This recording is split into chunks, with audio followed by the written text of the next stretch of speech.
ติดตามเบิ่งเป็นภาพบรรยากาศของการเปิดตัว Mazda All New Mazda ได้มีการเปิดตัวอย่างเป็นทางการนั่นเองมาติดตามเบิ่งภาพบรรยากาศครั้งนี้พร้อมๆกันในครั้งวันที่22มีนา2025นี้อยู่ที่ศูนย์การค้าลาวไอเทคนครหลวงเวียงจันทร์บริษัท Mazda เมืองสีโคตรบองจำกัดผู้เดียวได้เปิดตัวรถรุ่นใหม่นั่นก็คือ All New Mazda 2 ขึ้นอย่างเป็นทางการภายใต้งานเวียงจันทร์ Eco Motor Expo 2025เพื่อเป็นการตอกย้ำความแข็งแกร่งทางด้านบริหารและยกระดับการขับขี่ของทานขึ้นไปอีกขั้นซึ่งในพิธีทานวิรัตเทพแก้วมณีวงศ์หัวหน้าการตลาดบริษัท Mazda สีโคตรบองจำกัดผู้เดียวได้กล่าวว่าบริษัทได้สั่งตั้งขึ้นในปี 2012 สำนักงานใหญ่ของศูนย์ Mazda ตั้งอยู่ที่บ้านโพสีเมืองสีโคตรบองนครหลวงเวียงจันทร์ซึ่งโซลูมแห่งนี้แม่นเป็นหนึ่งในการให้บริการต่อลูกค้าอย่างจริงใจใส่ใจทุกรายละเอียดในการบริการแบบครบวงจรและก็ยังมีห้องวางแสดงห้องวางขายไว้คอยต้อนรับเพื่อให้ลูกค้าได้สัมผัสถึง Mazda ทุกรุ่นอย่างสะดวกสบายนั่นเองและพร้อมเดียวกันนั้นก็ยังมีการบริการหลังการขายไว้ล้อท่ากวดเซ็กดูแลรถของทานทุกระยะในการใช้งานอย่างใกล้ชิดพร้อมด้วยทีมงานสร้างที่มีประสบการณ์หลายกว่า10 ปีมีทั้งอะไหล่ของแท้จากทางโรงงานและห้องเคาะพ่นสีให้บริการอย่างว่องไวและได้คุณภาพ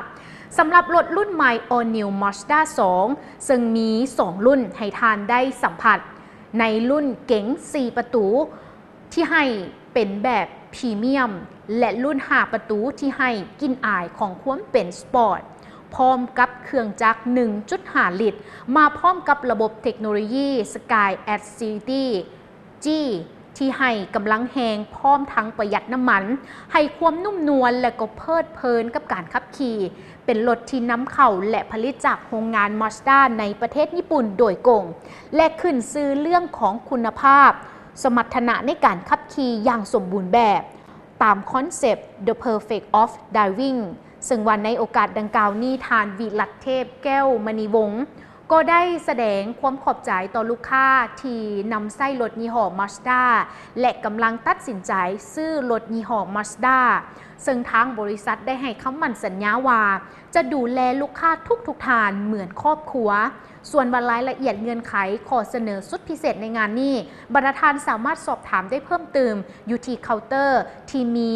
แผนกที่ปรึกษาการขายพร้อมให้ข้อมูลแก่ทุกทานอีกด้วยแล้วก็สำหรับท่านใดที่ว่าอยากจะสัมผัสกับรถตัวจริงแบบนี้เนาะทุกท่านก็สามารถไปสัมผัสกันได้อยู่ที่ศูนย์ Mazda บ้านโพสีเมืองสีโคตรบองนครหลวงเวียงจันทร์หรือตัวแทนทั่วประเทศก็ได้เช่นเดียวกันหรือว่าท่านไหนอยากจะโทรสอบถามก่อนแบบนี้ทุกท่านก็สามารถโทรสอบถามกันได้กับหมายเลขโทรศัพท์021222288หรือว่าจะเป็นทั้งเบอร์ WhatsApp 02096996996นั่นเองและนี่ก็ถือได้ว่าเป็นภาพบรรยากาศของการเปิดสโตร์ All New Mazda 2 อย่างเป็นทางการอยู่ที่งานเวียงจันทร์ Eco Motor Expo ประจำปี 2025ถือว่างานของเพิ่นในปัจจุบันนี้ก็กำลังจัดกันอยู่ท่านใดที่ว่าอยากจะเข้าร่วมงานอยากจะไปเบิ่งรถแบบนี้ทุกท่านก็สามารถไปได้เช่นเดียวกันเนาะและนี่ก็ถือได้ว่าเป็นอีกหนึ่งภาพข่าวที่ข้าพเจ้านำมาเสนอ